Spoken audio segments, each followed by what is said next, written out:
All right, welcome. My name is Greg Rosenberg. I'm a career counselor here at the University of Buffalo. I am so excited to present. Currently, we have two panelists, but we actually have three who will be contributing to today's discussion. I'm excited because this is our first virtual panel that we've ever done, and so we're trying to figure things out as we go along, so forgive us if there are any mistakes that you see along the way. But as I mentioned, we have two panelists here, another panelist who's kind of serving as a typing function role at this point, but we are featuring alumni from the Romance Languages and Literatures Department here at UB. The purpose of this program, it's part of the Major of the Month program designed to serve two audiences. The first audience being students who are currently in the Romance Languages and Literatures Department, so those studying for a BA in Spanish, Italian, or French. And then the second audience includes students who are undecided at this point or who may be considering a degree in this department. And so hopefully this panel discussion will provide some great insight from people who have lived it out, people who've gotten degrees from this institution and have gone on to do bigger and better things. And so at this point, I'm going to introduce some of our panelists at this point, or rather I'll have them introduce themselves. The first panelist I have to introduce herself is Molly Paremski. And so Molly, I'll let you take the floor here. Would you mind just walking us through, just tell us a little bit about yourself and walk us through your career path at this point. Sure. Hi, everybody. I'm Molly Paremski, and I am the Romance Languages and Literatures librarian for UB. So if you were a major here, then I'm your librarian. I may have met some of you already. I graduated in 2002 with a joint major, double major in French and Spanish. I thought, when I started college, I thought I was going to be a teacher. I came from a family of teachers, but I realized I didn't know if I wanted to do that. So I studied abroad for a year. I was a semester in Valencia, Spain, and another semester in Besançon, France.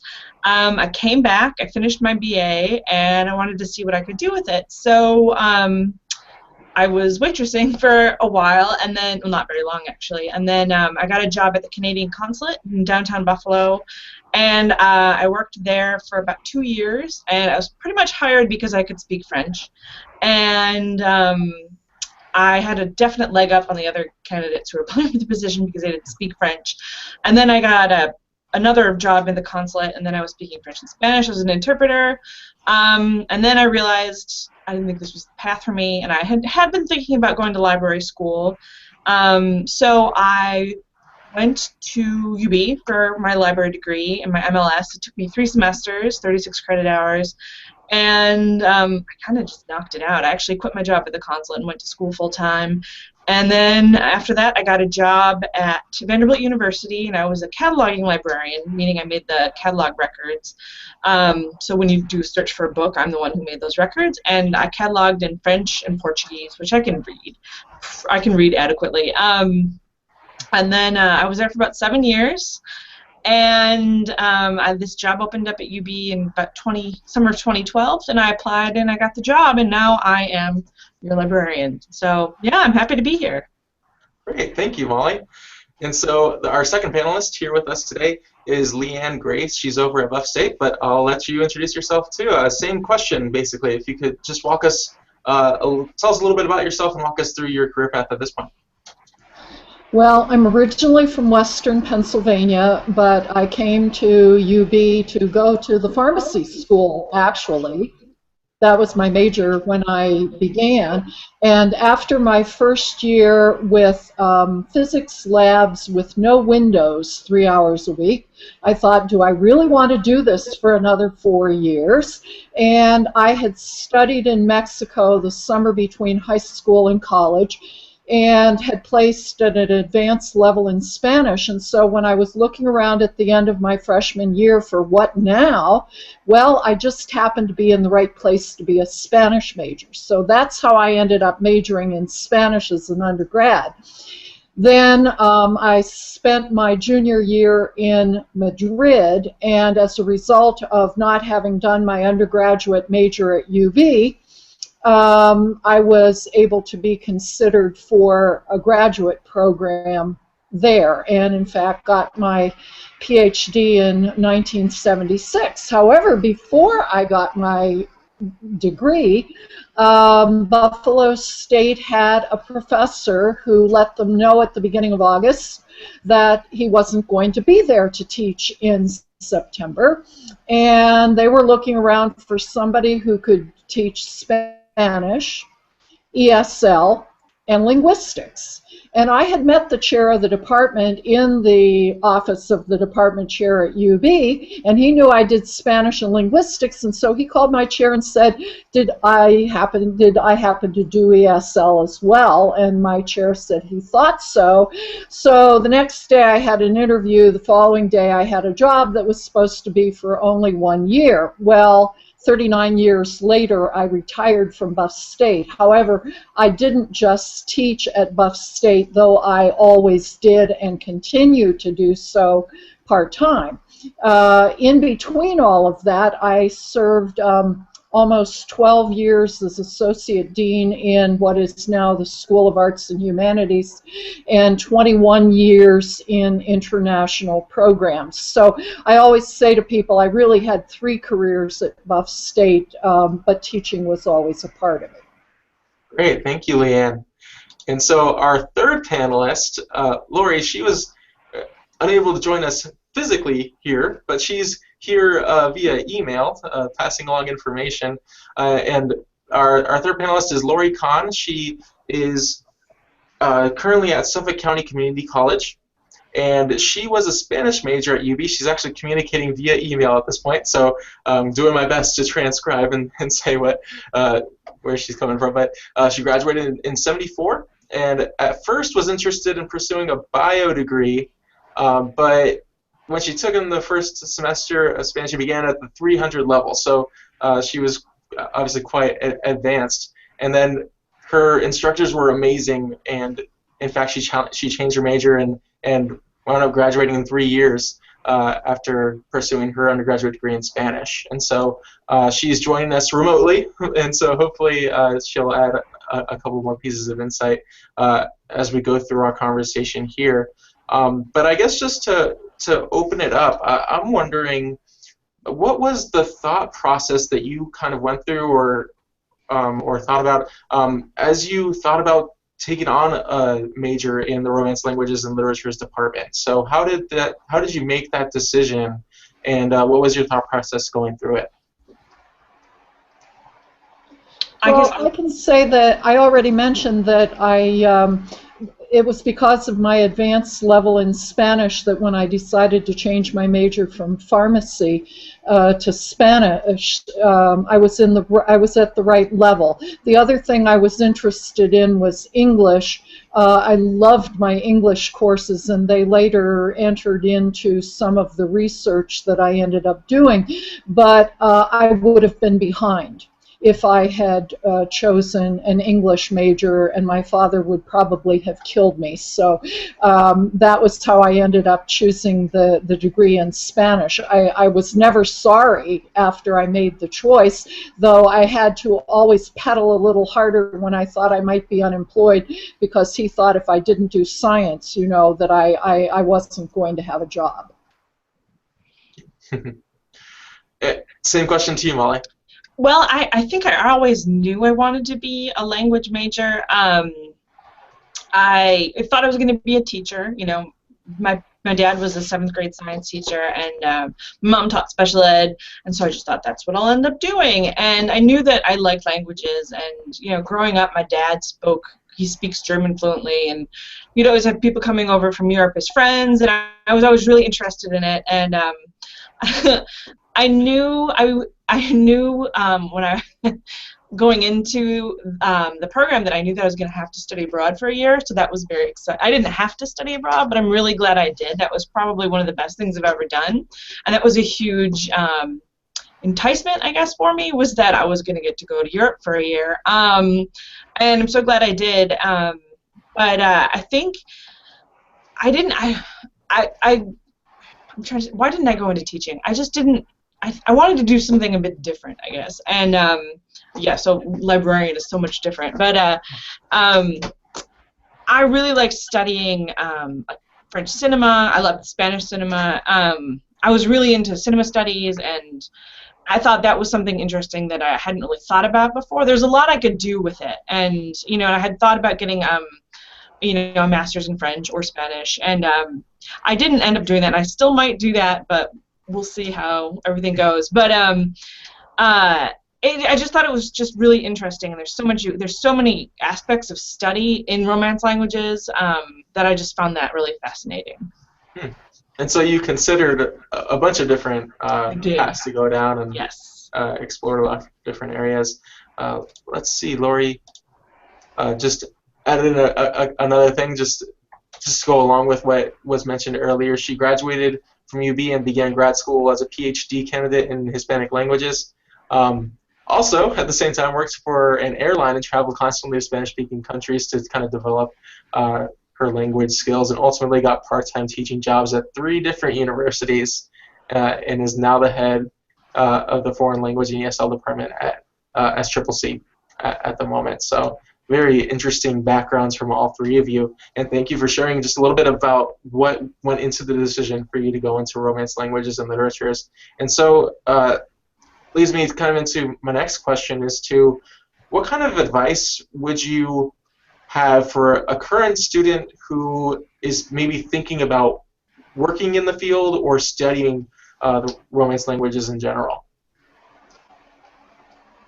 Well, my advice to a student who's in the major or considering it is to think about whether or not they want the language to be their primary skill. That is to say, are they going to teach? Are they going to be a researcher? Are they interested in translation? Are they interested in interpreting?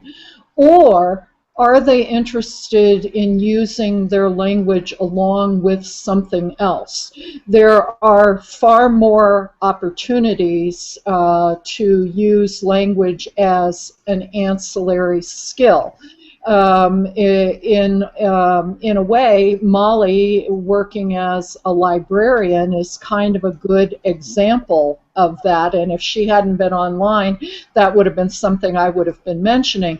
But for example, I have had a number of students who have combined Spanish and criminal justice, students who have combined Spanish and social work, and Spanish and business. So there's almost not a field in which you can work today where languages couldn't be beneficial, because almost every discipline now has an international dimension to it. And the other thing is, if you're interested in teaching the language, be sure to have more than one language. Molly had Spanish and French. Today it would be Spanish and Arabic. It could be Spanish and Chinese, for that matter, because those are high-demand languages. The other combination also is to think about your Romance language in combination with English as a second language, because that's a high-demand area in the United States as well as abroad. There are lots of jobs available. Mm-hmm. Something I really loved about your input there is just talking about the transferability of skill from languages and how it transfers to just about pretty much anything, really, because there are so many, the globalization of companies all across the world, it requires a knowledge of multiple languages. So thank you for touching on that. What would you add, Molly? Well, I would just like to add on to that. I think just speaking from past experience, every professional job I've had since I graduated on my undergrad, I pretty much got the job because I could speak a language, and I had a leg up on other candidates because I could speak French and or Spanish. So just having that in your arsenal when you're applying for jobs is a huge, huge bonus. And just to add on to the comment about ESL, I know two people that I'm still friends with, what I graduated my undergrad with, have gone on and now are ESL teachers.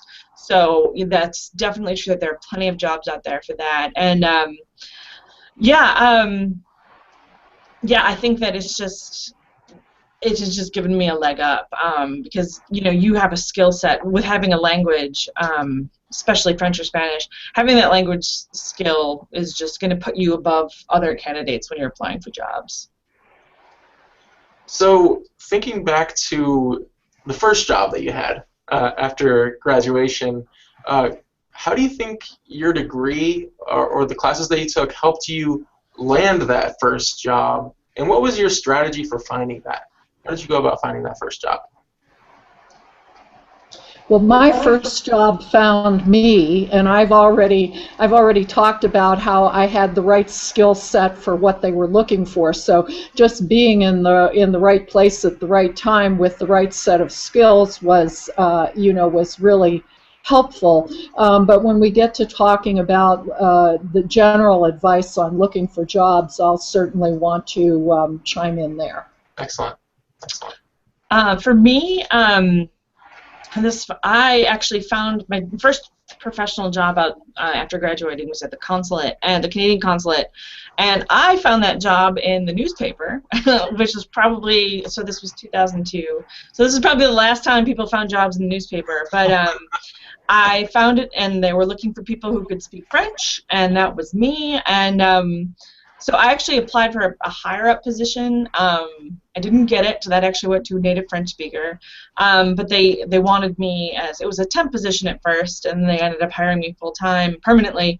So I was working for the government of Canada, and so I had to take a test to see how much I knew about Canadian culture. And growing up in Buffalo, watching CBC, I had that, I was pretty good with that. But there were some things that actually helped me in this test that, I'd taken, I think I took a Quebecois writers class, and just knowing stuff about, Quebec and other, French-speaking parts of Canada had helped me get that job. So things that I wouldn't have learned, watching the CBC. So so I found the job in the newspaper, and it seems such a long time ago. I guess it was. So initially found it in the newspaper, yep. But we're able to go through the process. And Lori just had a couple pieces of info going back to the past question about general advice. She mentioned that if students are considering going outside of the realm of teaching, there are many opportunities just that are available. Going abroad, studying any discipline in the foreign languages areas, foreign international relations, international business, and also oral and written proficiency if you take on any of those particular areas. So just adding on the fact that there is so much that is possible and available to students who study in this department. And so, next question to go along with that same kind of idea. Where did, I'm going to kind of modify this one. Where did some of your colleagues end up when graduating with a BA in French, Italian, or Spanish, or who were in your particular field of discipline? Where did they end up? Were they doing the same things? Were they doing different things? So what would you say? Could you restate that question? Sorry about that. So, where did some of your colleagues end up? The ones who you studied with in college, did you keep tabs of like where they went, or do you know what kind of opportunities are available for other students who are studying this particular area? I can say that several people I graduated with went into teaching. Several into ESL. Some went on to masters and PhDs. I know somebody got a Fulbright scholarship and went abroad. I'm trying to think.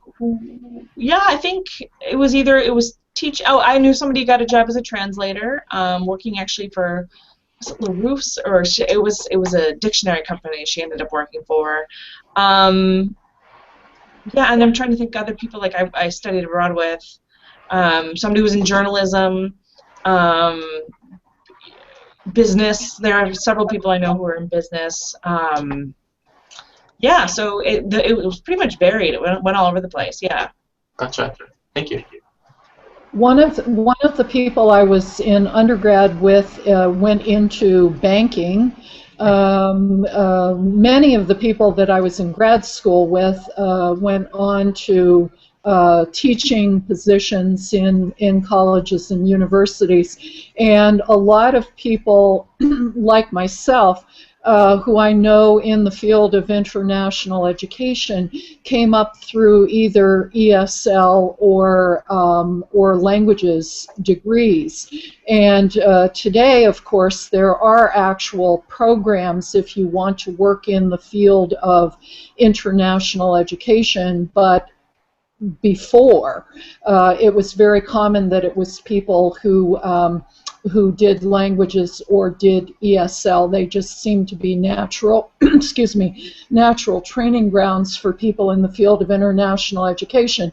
And I can say that if somebody wants to work in that field, every time I hired during my 21 years at Buffalo State, proficiency in another language was one of the desired qualifications. Great. And so Lori's adding on that one of her colleagues went into medicine, actually, which is kind of interesting to hear. However, this person who went to medicine studied in Guadalajara, Mexico, but Spanish is not useful to him when he needs to communicate with patients and coworkers in the hospital. So kind of interesting there. And then another one of her colleagues went into international law.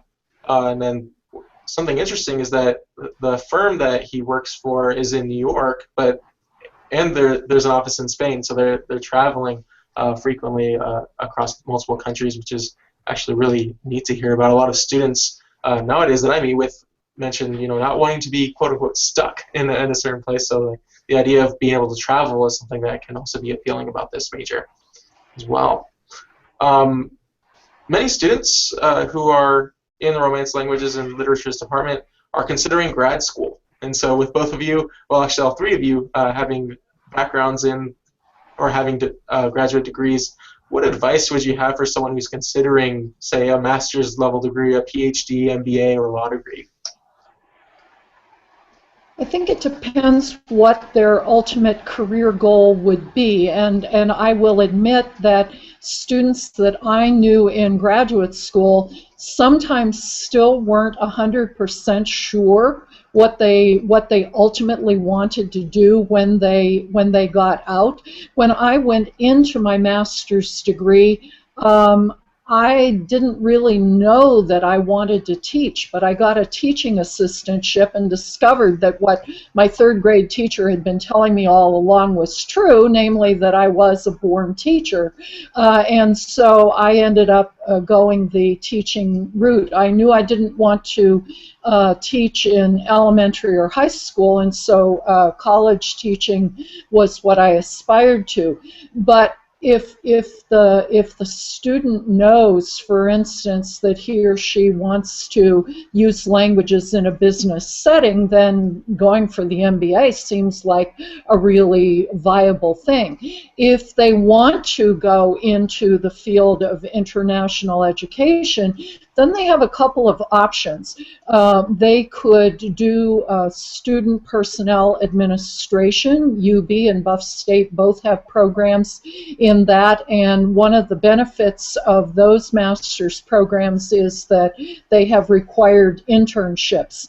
And in the field of international education, experience is really important.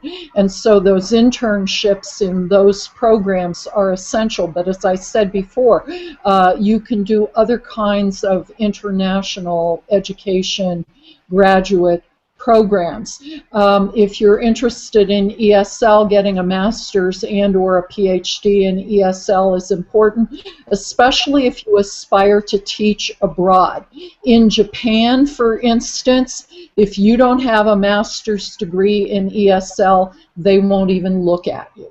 So it really kind of depends, and so that's where the Career Services Office becomes very important, because sometimes you need to do some of those different kinds of personality and interest tests and so forth to get a better handle before you make the decision about your graduate program, to figure out and do a little more sorting in terms of where do you want to eventually end up, because not every graduate degree is going to necessarily provide you with the skill and or knowledge set that you need for the position that you ultimately would like to have.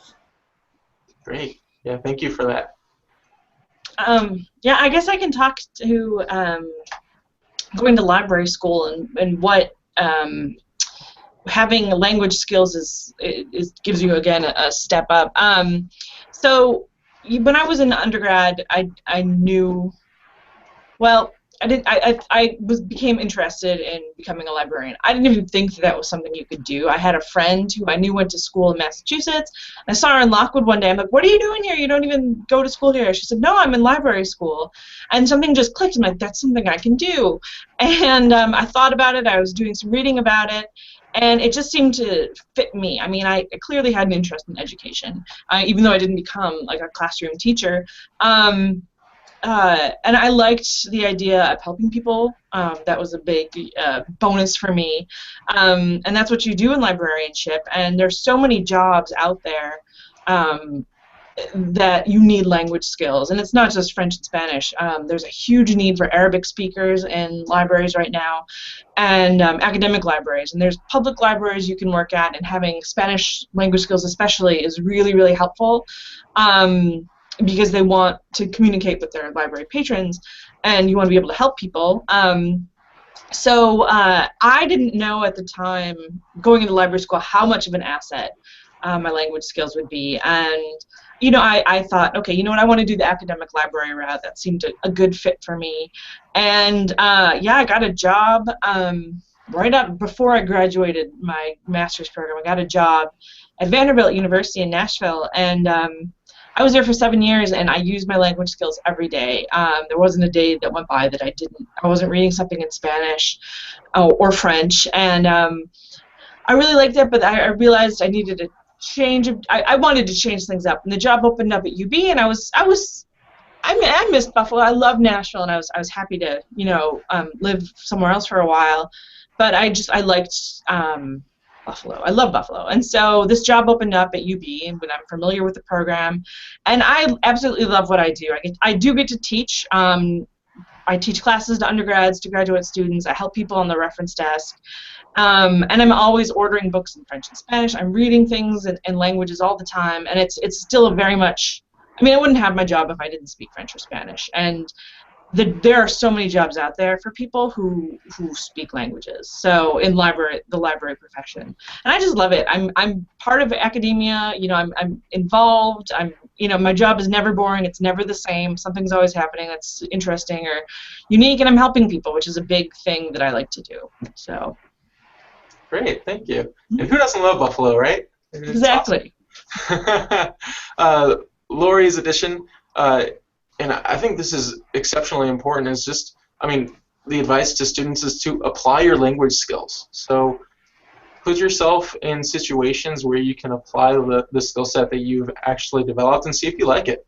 You can also read books and articles related to your discipline in another language, or just utilize these resources to gather information upon making a decision for grad school. So just something else to add in there. So let's move into some job searching advice, if we can. So what job searching advice would you give to students exploring opportunities in your field? And what strategies might you encourage them to utilize? Well, I'm going to talk about international education. There are a couple of primary associations. NAFSA, Association of International Educators, is one. For those who are interested in education abroad, the Forum on Education Abroad. And through the networks in those associations, you can interview people, you can attend conferences, both regional and national, and find out more about what the work is. Because I said that experience was so important, if a student is thinking about working in the field of international education, they can volunteer in the study abroad or the international students office at their university. They could do that at UB. Or if there are internships or part-time jobs. It's really important. I think the idea of living the experience, finding out whether or not in fact it's right for you, seeing what the day-to-day is like on the ground is really important. And then for those who are in the teaching field, again, the associations are very important. One of the people that I knew at UB is now the executive director of the Modern Language Association in New York, and so they have a job search process through the association. ACTFL, American Council on Teaching of Foreign Languages, is more for the people on the linguistics and the pedagogy side. So those associations can also be valuable sources of information. Mm-hmm. And I think Lori's echoing that in her most in her post to me, just getting involved with graduate student associations or and attending conferences. So basically ways to meet people in the field, and also it seems like you were saying, Leanne, just doing something, doing something related to the field and exposing themselves to internships, volunteer opportunities, anything that can help them develop a skill set to understand if it's right for them. So I think it's great. I would say, well, I'm a librarian and I like to do searching. So my honest advice would be go to monster.com and type in the language you speak and see what good jobs come up where that is a requirement or a preferred skill, just to see what's out there, like what you can do with the language skills. And you might be surprised what would come up, and I think it's just a good way to sort of get an idea. Let's say you don't want to go the teaching route, or you don't know what you want to do, and you haven't decided on grad school, or maybe you don't want to go. I would say just type in your languages and see what jobs come up in the area you want to be in, or and just to see, these are the possibilities, because I think you will have an advantage over people who don't speak those languages. And if it's important to the job, I think, you definitely have a leg up. I think that's great advice, and then something that they can add on to that. I mean, when searching for, like, just basic search terms in Monster, for example, they can identify companies who are looking for people with that skill set. They can also identify what kind of skills they're looking for in the job description. And so based on that, can realize, oh, they're asking for 2 years of experience doing this. So I have 2 years left in school. I'm going to develop 2 years of experience doing this. So it can really inform students what to do outside of the classroom in order to get those jobs that they're looking for after they graduate. So thank you for that. We kind of touched on networking, but I wonder, what other advice would you have for students about how to best network with professionals in the field?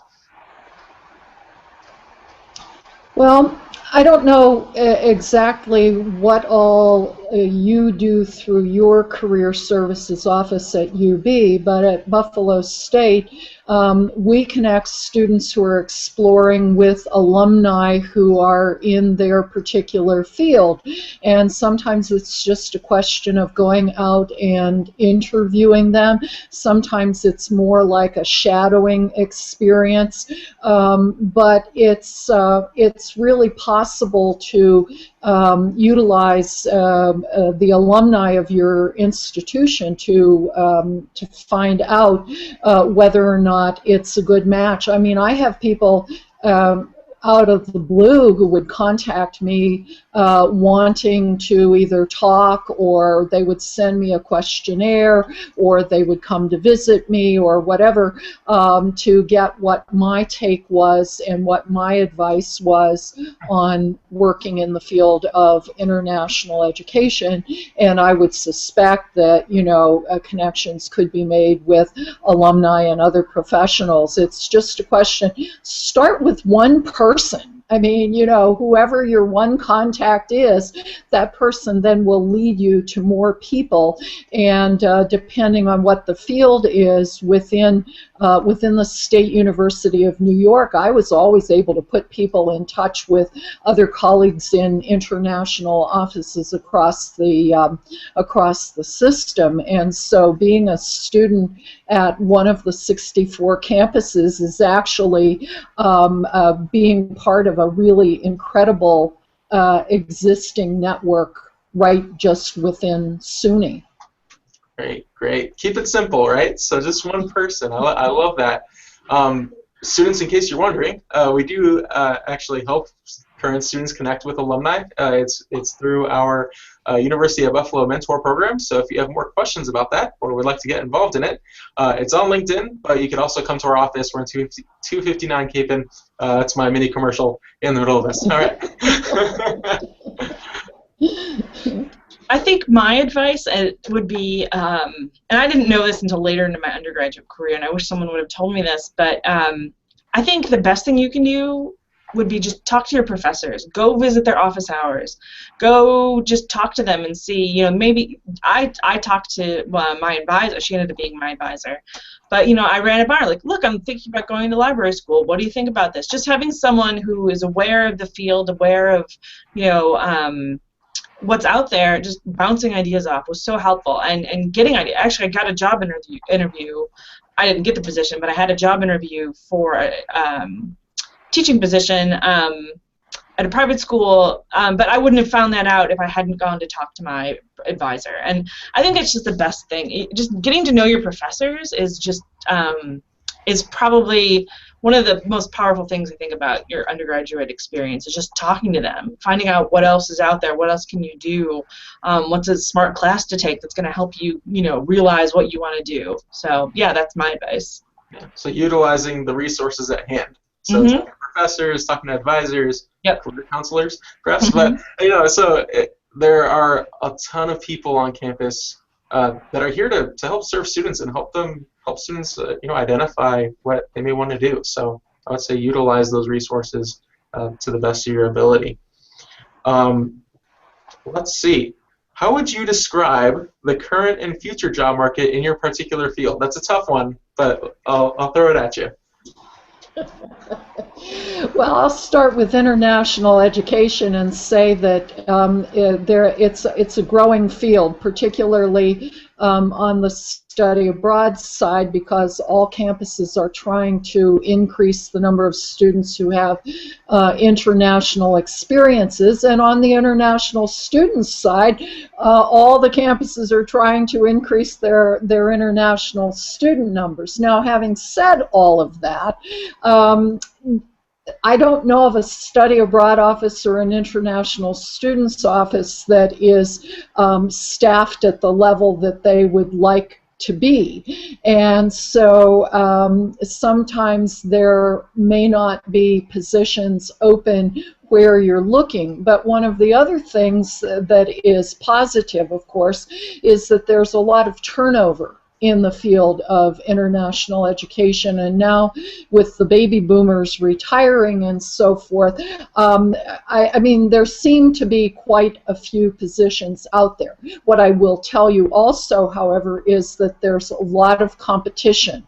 And so it's really important to have that master's degree. You know, I had a student who broke my heart, basically, because he really wasn't prepared to go on to get his master's degree. And I said, you know, even in the positions that I've hired on recently, there were so many great candidates who were looking for jobs, who had, you know, everything that you could possibly want, that somebody who only had the bachelor's just was not going to make it. I've also already alluded to the fact that in the field of English as a second language, there's huge demand, both here in the United States and abroad. English is the lingua franca today, and there are elementary schools that are hiring teachers to come in countries all over the world. So lots and lots and lots of opportunities.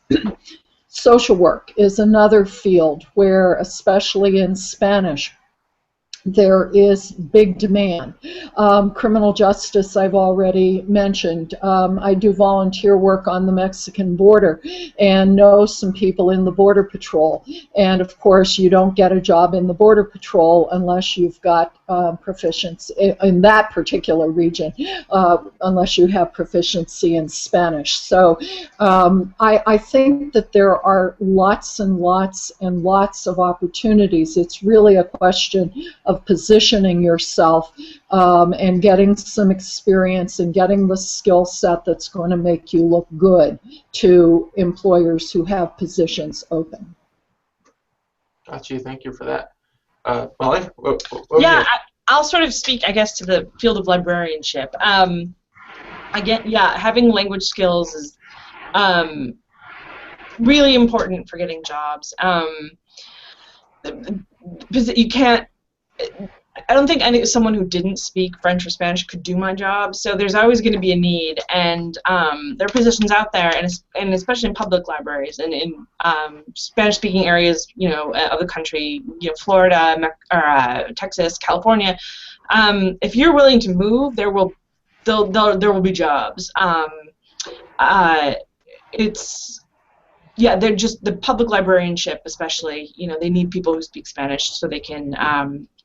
Work with their patrons, and you can't really fake that. So, something you have to learn, and having a degree in it will just help you so much with that. Yeah. Great, thank you. And Lori has quite a bit to add here. I love how she broke it down kind of by industry, mentioning healthcare, the need for educated speakers of Spanish, and French for large Haitian populations, jobs in nursing, pharmacy, medical records, insurance, government healthcare, chemical dependency counseling, paramedics. In the U.S. government, she mentions need for skills in the military as well as in intelligence agencies, customs, the U.S. Department of Education, housing. In the media, she's mentioning foreign correspondents, social media coordinators, multicultural communications specialists, immigration services. So there are quite a few different things all over here, especially, and also elementary education to be added on there as well. So quite a few different industries to look into. So it seems like the current and future job market is looking pretty good. It seems to be a particular need for a lot of people out there. So it's good, probably good news for people considering this major. Let's see. So this has kind of been mentioned. I'm curious to hear your response to this. But how would you respond to the frequent charge that a degree from Romance Languages and Literatures needs a graduate degree to find related employment? Well, I've done a lot of research into opportunities for not just language majors, but for humanities majors in general. And the reality is that there are a lot of positions where they're really just looking for someone with a bachelor's degree, and it doesn't really matter what it's in. I was doing some volunteer work with the bilingual community in Buffalo a number of years ago, and met with the manager of one of the television stations, and he said, well, yeah, you know, we need the cameramen and so forth, but for quite a number of positions, I would go for the history major major or the Spanish major, because that person comes with different skill sets in terms of critical thinking and that sort of thing. In the nonprofit sector, they're not necessarily looking for somebody who has a particular degree. They're just looking for somebody who comes in with a bachelor's degree. And so it may be possible to follow up on some specific other passion that you have. Mine happens to be opera. And so, you know, you could easily get a job working for an opera company, and you could be a language major, and as long as you had the other skills that they needed in order to do the job that the opera company needed done, it really wouldn't matter. That would probably be a case unless you were going to be assigned to do Sir titles or something else like that. It wouldn't be that they were hiring you specifically for your language skills, but your language skills would likely come in very handy. Great, thank you. I don't know if I'm the best person to address this, because I ended up, well, I mean, I did get a job with my bachelor's doing French and Spanish, but I personally, I knew that's not exactly what I wanted to do. But you know, it was good to see that I could get a job with a bachelor's. But that's sort of immigration work I wasn't entirely in love with. So, but if, you know, if that was your thing, then, you know, there are opportunities out there. I sort of knew that I didn't want to do it, so I'm not sure.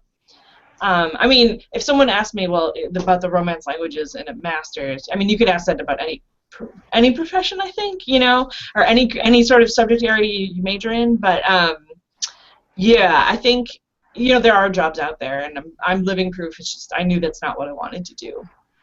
Gotcha, and thank you for that. So, I mean, I think a big part of, you know, career and life in general is, you know, taking opportunity by opportunity and realizing, is it for you, is it not for you, and then moving on and taking the next steps necessary for it. So I appreciate your honesty in that. We have time for just a couple more questions. It's amazing how fast this hour has gone by. But just two more questions. And so the first one is, what, if any, you know, volunteer internship opportunities are there in your particular organization that students can get involved with to develop skills relevant to what they want to do? Well, Buffalo State really has been a leader, I think, in terms of internships in every possible field. When I was still full-time in the department, I was placing students in internships in organizations in the community that worked with the Hispanic population. And so there were internships of that type available. And we had an internship number in almost every department. I mean, philosophy and religious studies put interns out into the community. The English department put interns out. So it's really a question, as Molly was saying before, of checking, especially within your department, whether or not there are those kinds of opportunities, and those who are currently in the languages department should find out about that.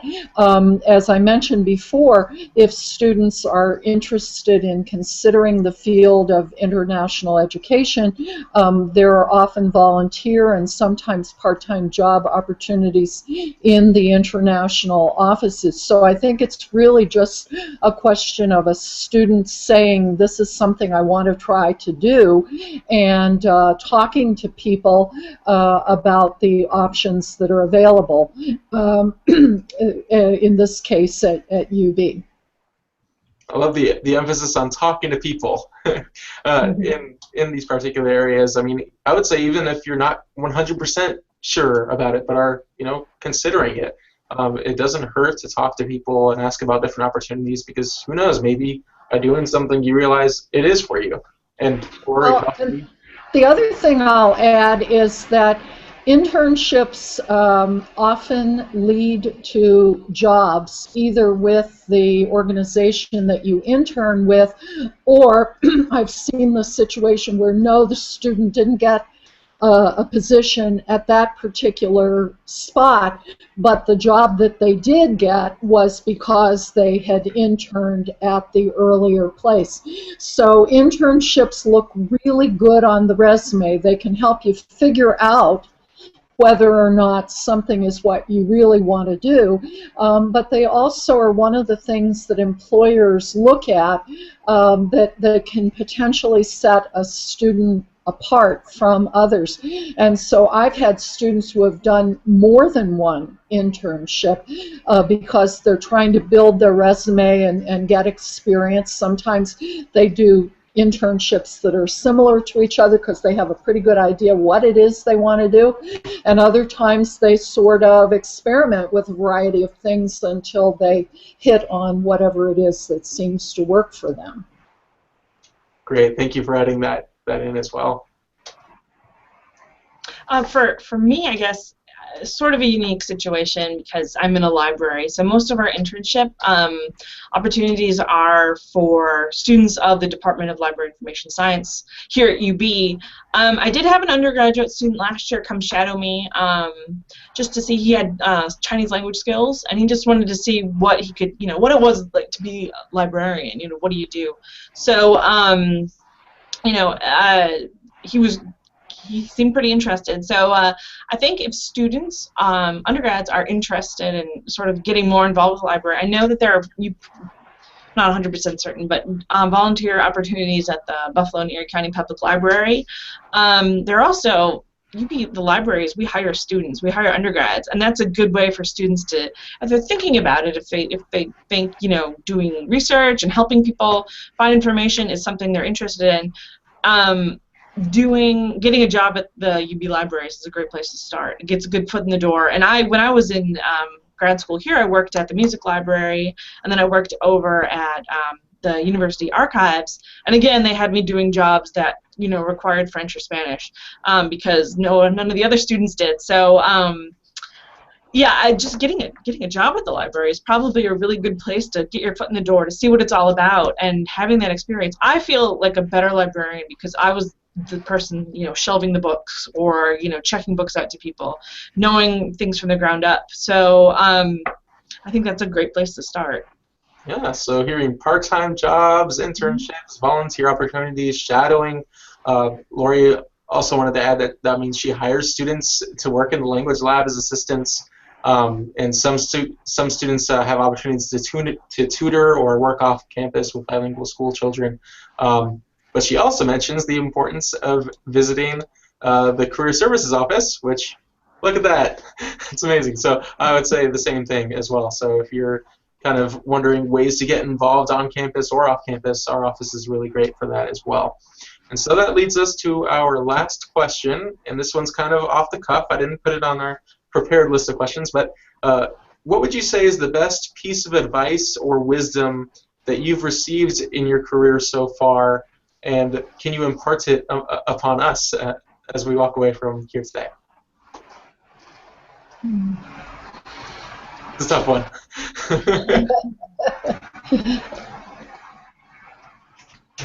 That's tough. I think for me, maybe this is just my MO for life, but I find it's very useful. I don't even know if this is appropriate, just to be friendly and personable, because you can get so much more done that way than having a negative attitude. I don't even know if that applies here, if that's the answer you're looking for, but yeah, being friendly is probably the best thing I could recommend. I mean, I think that applies because a lot of what job and internship searching or even choosing a major, I mean, it's about interacting with other people. And so being kind to others, being personable, right. I mean, that's important. That's a real life skill. So your job might not be permanent, and let's say you hate your job, and you're like, I can't wait to get out of here. There's lots of other stuff you can do, and just being positive about it is gonna, it's gonna reflect well on you. And when you need a reference for that other job, it'll be easy for your employer to say, hey, this person was nice, and I do recommend them for another job. Absolutely. This wasn't a piece of advice that I received, but it certainly was a piece of my being successful, and that is to have your eyes open for people who can mentor you in various ways. And I see the mentoring more once I got to the graduate level and once I was out in the workplace. But if I were to look back over my academic and my professional career, I would say that it was very important that I did have mentors. I had some faculty members who mentored me in terms of getting published. I had others who mentored me in finding my way through the politics of universities. And I think that that has led me, because I saw how valuable my mentors were at various stages, it's led me to want to be a mentor to people who were my employees, to people who were my students.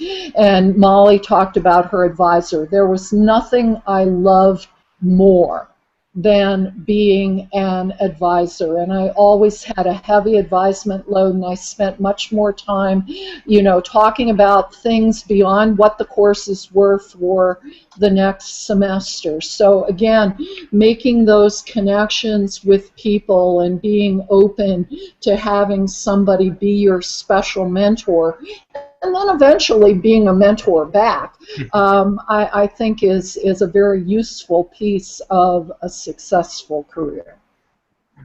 Absolutely. It sounds like you were very proactive in seeking those relationships and not just waiting for them to come to you. Well, some of it happens sort of by walking through the door, not being afraid to walk through a door when it opened itself. But yeah, some of the others I think were a bit more proactive. Definitely. And Lori's last words were to focus on your discipline, to focus on your language skill, but also be as well-rounded as possible. Also mentioned working to develop your communication skills and look for a mentor or someone you can shadow. So a lot of emphasis on relying on the wisdom or experience of other people and seeking that out and seeking out other opportunities just to expand your skill set. But with all of this being said, I just want to take the time to thank you all. Pova Bates, thank you so much for being part of this panel discussion. I think that your input is, it's great. I heard it. I'm impacted quite a bit, so I hope that it has the same impact on our students. And so thank you so much for participating. If you have any questions about the Major of the Month program, just talking to you students, feel free to stop by the Career Services office. We are in 259 Capen. And with that being said, have a great day, and thank you for checking us out.